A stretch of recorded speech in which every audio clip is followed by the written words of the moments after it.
So what we're going to do today is actually look at indirect proof. And we're going to look at proof by contradiction. So I'll be contradicting myself in that sense. You will have to think about how you could do proof by contradiction. Sometimes indirect proof is a little bit more straightforward compared to direct proof. All right? Now, so by the end of the lesson, you should actually recall what an indirect proof is. And also, you need to be able to define the structure of proof by not contraposition, contradiction. Your required proof statement, conditional statement, assumption of negation, contradiction, and conclusion. So the bit about contradiction is important, and you need to be able to prove simple results involving numbers using a proof by contradiction. All right, just to recall, an indirect mathematical proof is a way of showing that a statement is true by defining a way to prove that it cannot be false. Okay? So, yesterday I talked about contraposition. Today I'm going to contradict myself or show you proof by contradiction. Now, you've got the steps in front of you. Proof by contradiction. Identify statement or the proposition or the conjecture. Then you need to assume negation. Direct the proof, the truth of negation. Find statement that is false. That is a contradiction. And conclude truth of statement by contradiction. So you think about a statement, if it is true, what you need to do is assume the negation and then prove that the negation is not true. Therefore, you're contradicting yourself and the original statement or the conjecture or the proposition is true. Alright? In this method, we assume that mathematics is consistent. That is, we assume that if we can find that something false is derived from a negated statement, not A, then A must be true. Alright? Now let's start to look at an example. You all know what a Pythagorean triple is, don't you? Yeah? Somebody give me an example of Pythagorean triple. 3, 4, 5, the most basic example, 3, 4, 5. Yeah. 3, 4, 5 is satisfied 3 square plus 4 square equals 5 square. Yeah? Good. I better write it out. So 3 square plus 4 square equals 5 square, which is 9 plus 16 equals to 25, right? Yeah. So now, prove that if A, B, C is Pythagorean triple, then A, B, and C cannot all be odd numbers. How do you prove that? Probably, what we can do is prove that they assume that they are all odd numbers, and then prove it, right?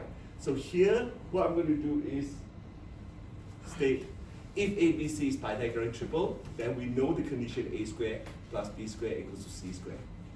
Right? And then the next statement, we assume that A, B, C are all odd numbers. So that is your assumption. You must have an assumption in this case.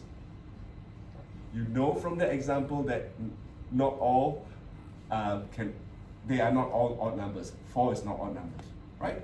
But we're not going to use direct proof. We're going to use proof by contradiction. So now we're assuming something here. It says here, A, B, C cannot all be odd numbers. But here the assumption is they are all odd numbers. So you have a statement which negates that. All right? So once you know that you've got a statement which negates that, what you can write down is required proof. For all value of A, B, and C in natural numbers, all right, 3 natural numbers, A squared plus B squared equals to C squared, such that A squared plus B squared equals to C squared, and A, B, C are all odd numbers. All right, how do I prove that? Go back to your basic. So I'm going to let A equals to 2k plus 1, B equals to 2n plus 1, and C equals to 2n plus 1. Where k, m, and n are all elements of natural numbers. Alright? So here, I want to say that all three, A, B, and C, they are odd numbers. So you know how to define odd numbers in terms of algebra, right? Yeah. Do you need to actually define C, or can you just work out A squared plus B squared and show that C squared can't be? You have to, because it's a proof. You've got to go through this step by step, because we are doing whatever you call it, we're doing proof by contradiction. So I'm just showing the step that you need to do proof by contradiction. So you do need to learn the steps. All right, next. So if I write up A square is whatever. Now, the thing is, you can stop here if you like, but what I've done, if I've gone an extra step by putting it as 2p plus 1, I'll show you why. All right?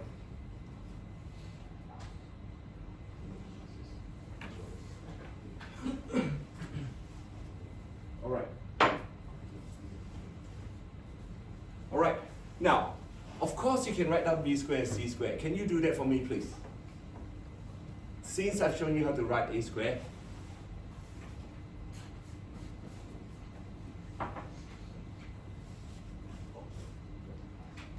once you've written down, there are a couple more steps to go. You got to prove the contradiction. You know that this statement is true, given that a, b, c is an element of a natural number, and such that a squared plus b squared equals to c squared. All right? So, if you write your b and c correctly, this is what? Like I say, you can stop here, no problems at all. But what I did an extra bit was to say that PQR are actually element of a natural number, and they are all odd. Correct? So you know that a squared and b squared and c squared are all odd now. Right? Because you have state. You have let a equals to that, define b equals to that, c equals to that. Alright? And here PQ is just basically PQ is 2k squared plus 2k to f. Like I say, that step if you don't have to, if you don't want to, doesn't matter, just say that they are all odd.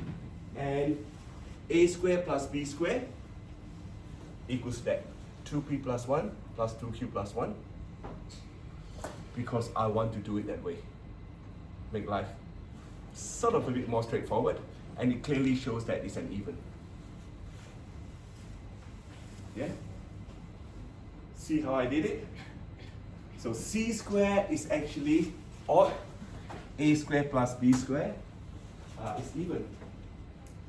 So now, since a squared plus b squared equals to c squared, which is this, our assumption is not true. And that's a contradiction. Alright? That's a contradiction. Therefore, if A, B, C is a Pythagorean triple, then A, B, and C cannot be all odd.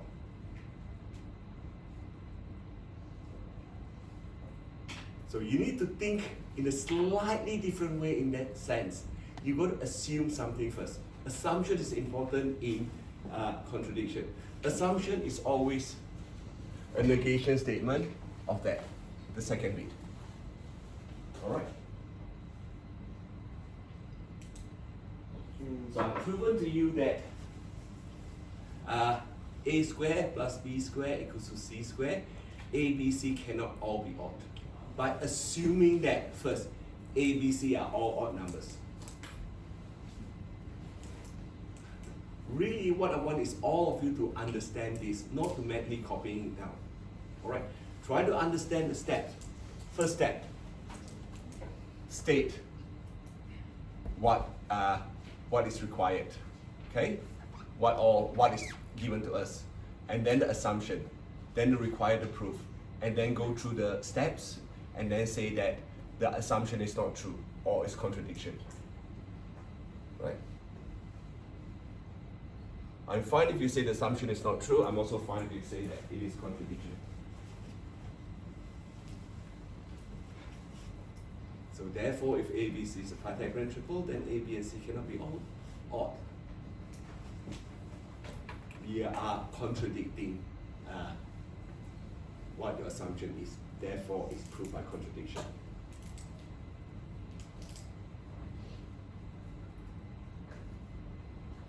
All right. Let's have a look at example 2. Oh, I have an animated example 2. But that's okay. Let's have a look at what I've done in example 2. Let's concentrate, please. Let's not focus on what I've written, not my solution. I want you to focus on the question. Prove by contradiction that if x squared is even, then x is also even for all value of x. All right? Element of integers, for all integers x. So here, what I've done is rewritten that x squared is even implies that x is even. All right, that's a statement from there. All right? If p, then q. So if p, which is x squared is even, q, x is even. So for all integers, for all x, integers x. So now, what I'm going to do is assume that x squared is even, but x is odd. All right? So this assumption here, x is odd.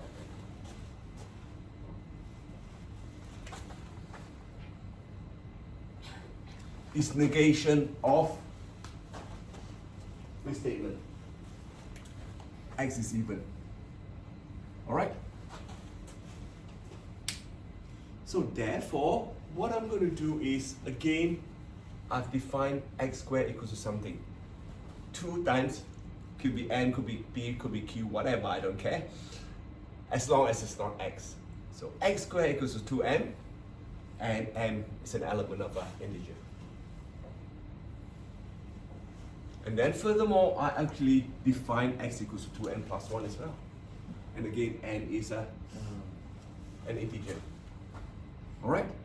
So from here, what I do is I actually use x, this idea of 2n plus 1, square it. All right? So I use what I've defined here, x equals to 2n plus 1, and substitute this x squared. I don't need to use 2m because I already assign x squared as 2m. Alright, I define x squared as 2m, so I'm not going to do that. I'm going to use the fact that x squared is 2n plus 1, square it. And then, of course, you go through all the algebraic process and realize that at the end, you've got 2p plus 1, where p is also an integer. And since 2p plus 1 is not 2m, because that's odd, that's even, therefore it's a contradiction. See? You can use that contradiction, or the assumption is not true, or whatever statement, make sure that it's clear that the assumption is not correct, or it's false, or it contradicts the assumption. So therefore, for all value of integer, x squared is even, implies that x is also even.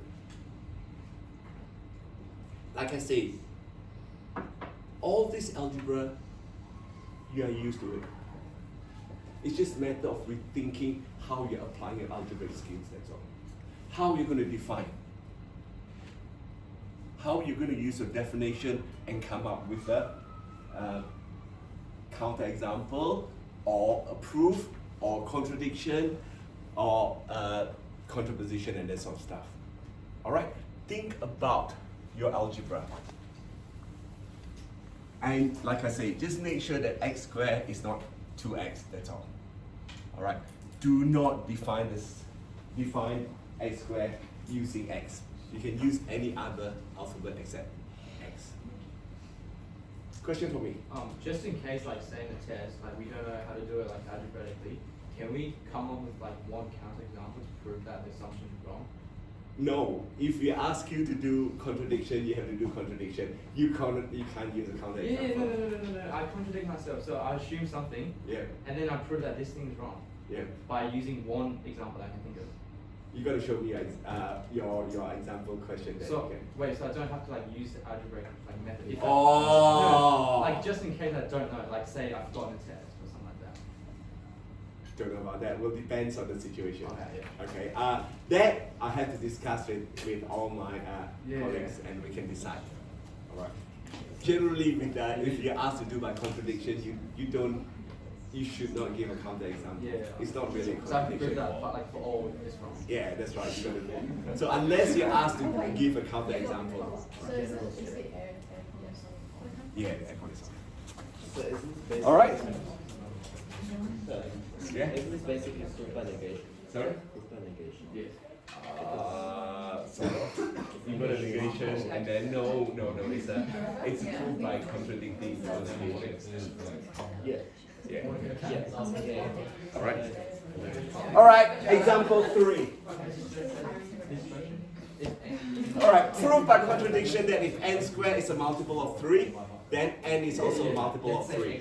Now, think about how do you define the multiple of 3?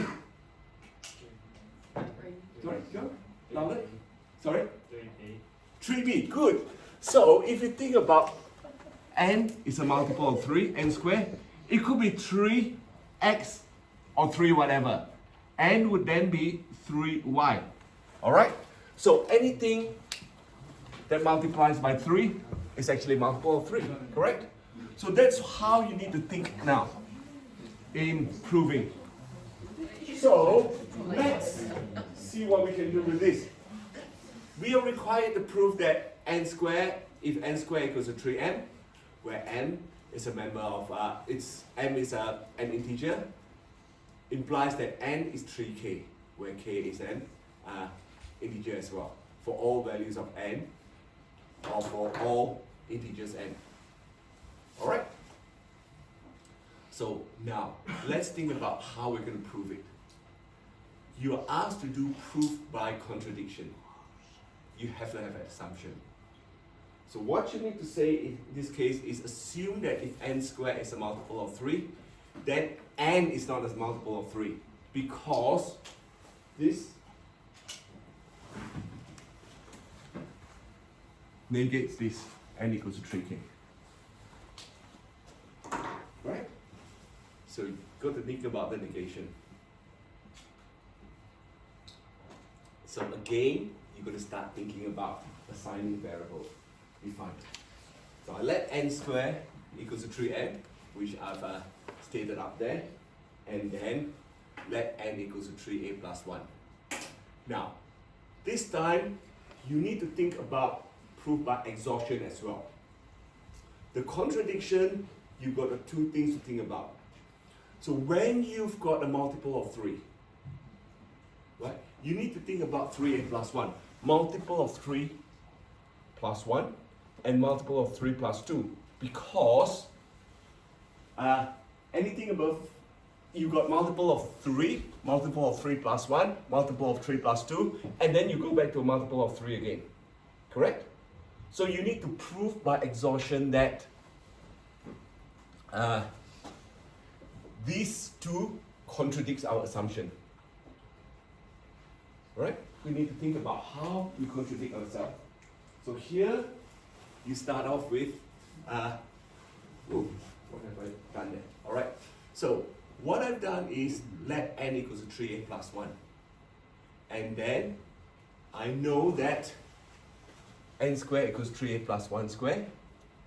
And we've got 9a squared plus 6b plus 1. And of course, the next step is to factorize the first bit. 3a squared plus 3a plus 1. That is not the same as 3m, because if this is n, you've got 3m plus 1. Right? So, first bit, we've got multiple of 3 plus 1.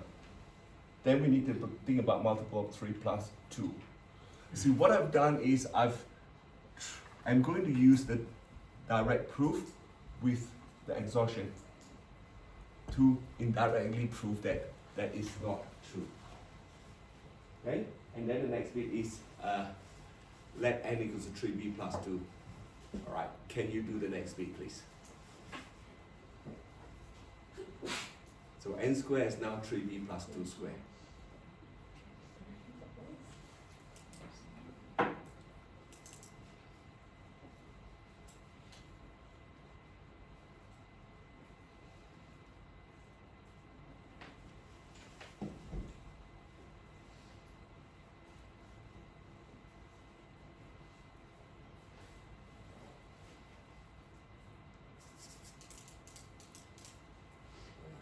So you should be able to write out n squared should then be something, something, something, and it does not equal to 3n. Alright, give you 15 more seconds to write it out.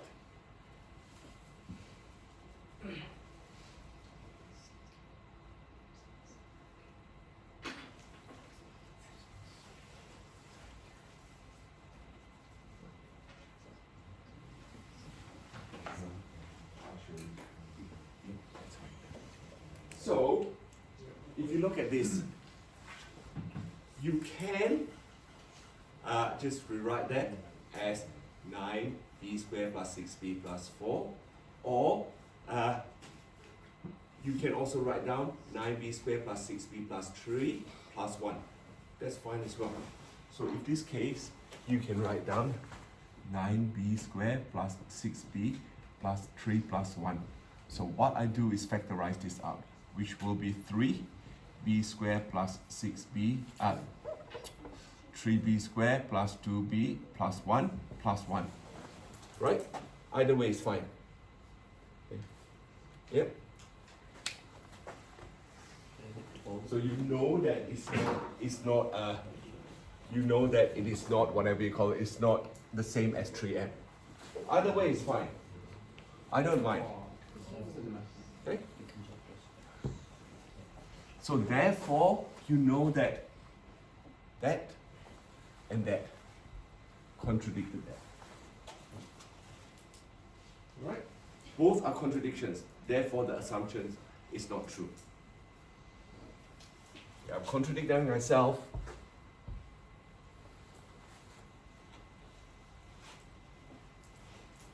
And so the next bit is just write out the conclusion, which is repeat your statement, your required to prove statement. Right, this example 3. I think I've got 2 more examples to go.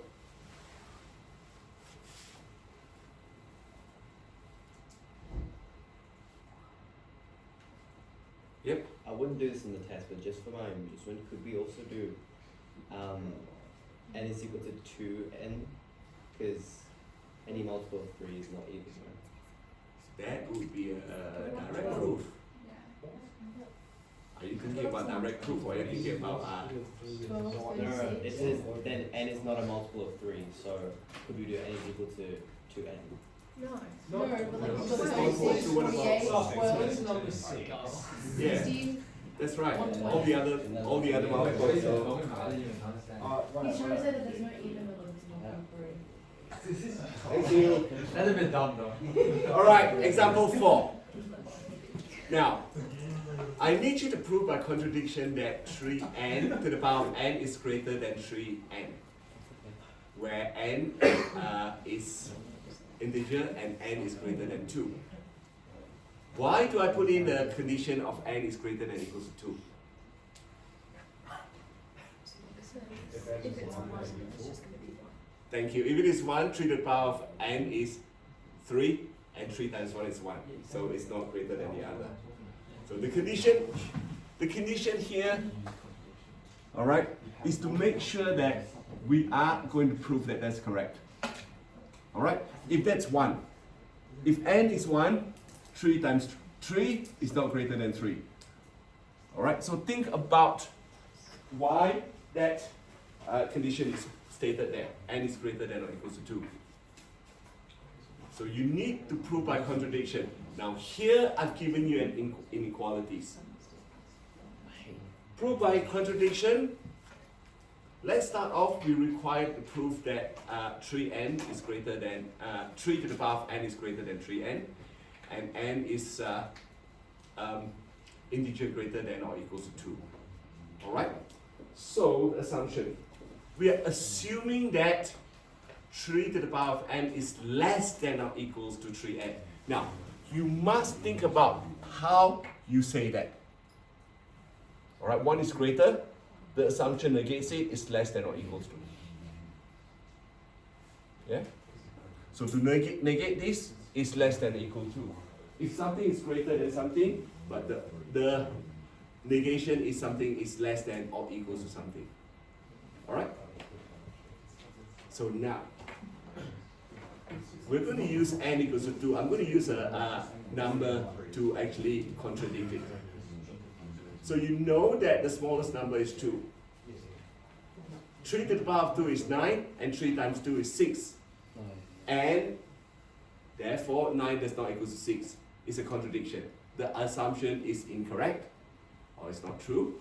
And therefore, 3n is 3 to the power of n is greater than 3n, when n is greater than or equals to 2. Yeah, so this one, I use a number because if I use, if I don't use a number, if I say, example, I use A or B, you actually, it's really hard for you to contradict a statement. Therefore, I use a proof of just using a number. I use a direct proof by using a number. All right, let n equals to any numbers. And of course, I choose 2 because I don't want to work on, let's say, 3 to the power of 5 or 3 to the power of 6. 2 is the smallest amount, the smallest number, and therefore I use 2. So example 4, it's a direct proof of a contradiction. Use a direct proof to prove your contradiction. Yep. Sir? Yes. You just say you're not supposed to like use a counterexample. This is not actually a count. Oh, I suppose so. Is that But not this is. exactly- But Yeah, okay, the thing is, That was what I in this situation, if you use algebra, let's say if you use A, how are you going to prove that 3 to the power of A is less than or equals to Well, A is, I don't know. But yeah, so you don't know. No, So but there's gotta be a way, therefore though. you use a number. It's actually, Exactly, that's what well, I asked. this is a You might direct use proof. an example, basically. Yeah, it is true. It is true. It is Okay, true. so- It is true, but, But look, like I say, it depends on situation. It depends on situation. Okay, yeah. It depends on situation. This one you've got to use the counter example. Yes, it's true. To contradict it, yes. So for inequalities, can we just use counterexample? Sorry? For inequalities specifically, can we use No, counterexample? I swear you can do it with the A. Not necessarily, no.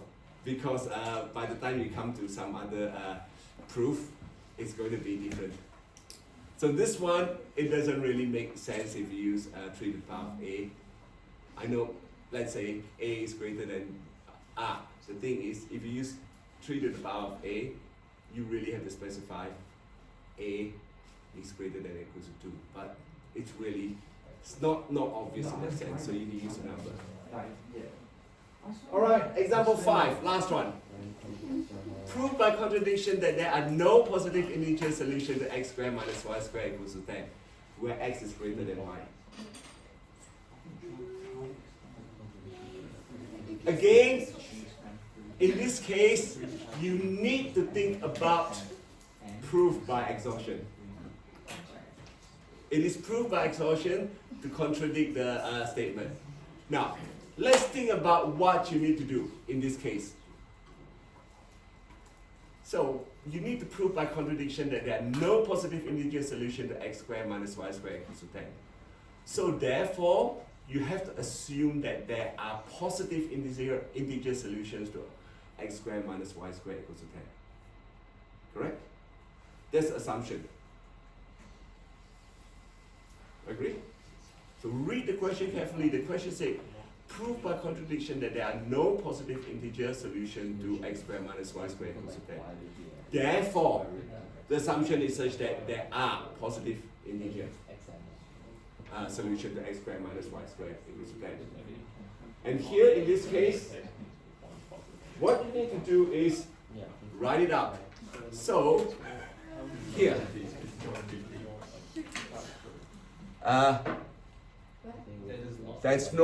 this is required to prove there's no positive integer solution.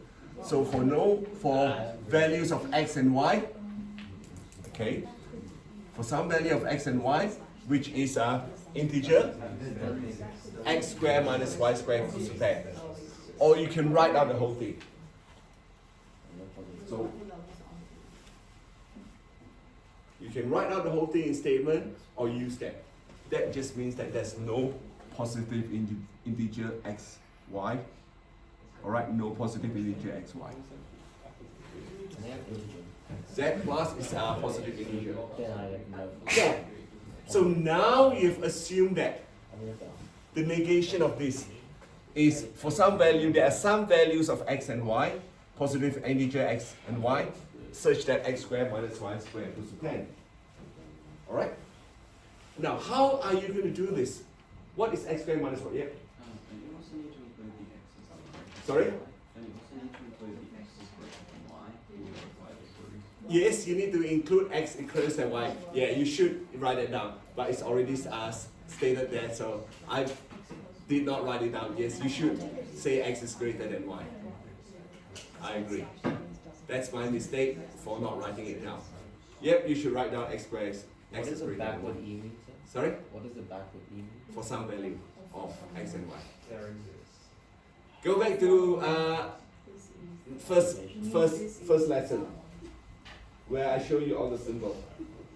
Alright, now, you know that x squared minus y squared is a perfect square. So therefore you know that x minus y, factorizing that x plus y equals to 10. How do you do this by exhaustion?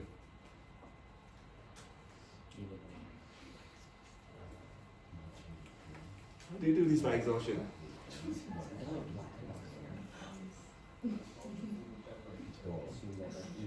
How do you think about it? I've got two numbers now, x minus y, x plus y. Oh, it's gonna equal to root, Yeah. root 10. Sorry? Is it factors of 10? Yes! Absolutely right, factors of 10. How many factors of 10 there are? 10 and 1. 2 and 5. Correct? So you've got to assume that by exhaustion. X minus 1, x minus y is 1, x plus y is 10. Alright? Or assume that x minus y is 10, x plus y is 1. That's when you had a factor of 1 and 10. Alright? Then exhausting it, 2 and 5. 2, 5, or 5, 2. So you've got 4 scenarios to look at in this case. You need to think about exhausting it. Exhausting the scenarios. So if I start off, so we know that x and y is actually element of z or integer. So x minus y, x plus y should also be integer. And therefore, factors of 10, you know there's 1 times 10 or 2 times 5. So going through step by step, step by step.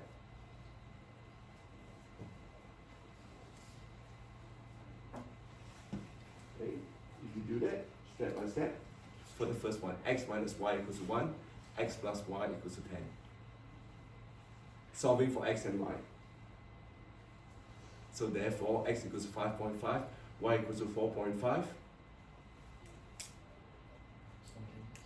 and it's not integer. 5.5 and 4.5, they are not integer. So if you go through exhausting it, 4 scenarios, you know that again, x and y, they are not, whatever you call it, they are not integers. So this time you need to try 2 and 5, and then 5 and 2.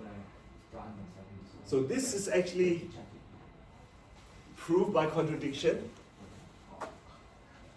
When you have the assumption stated, then all the other proof is direct proof, and then proved by exhaustion. Sometimes you don't have to do proof by exhaustion, sometimes you have to. Like this situation you need to. So therefore you know that none of this situation, X and Y, will not, they are all not in whatever you call it, not integers. And these are all contradictions. So I did a big contradictions there, and you can write down your original statement, and X still has to be greater than Y, for sure. Alright. So you can see that even though we have proof by contradiction, you still need to know your basic stuff. Proof by direct proof and proof by exhaustion. Proof by exhaustion is just like following through with proof by following part of the direct proof.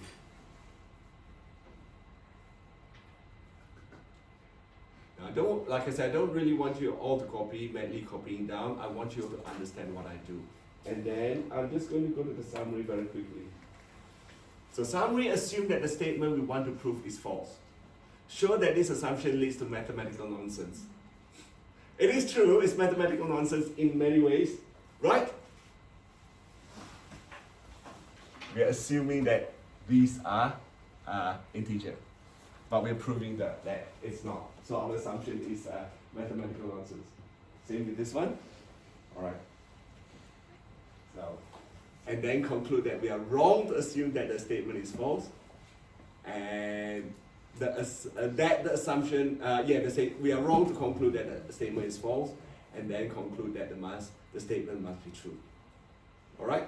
So that's a summary, and you need to think about how to write your assumption. All right. I'm going to stop here, and you should have plenty of exercises to do from in Compass.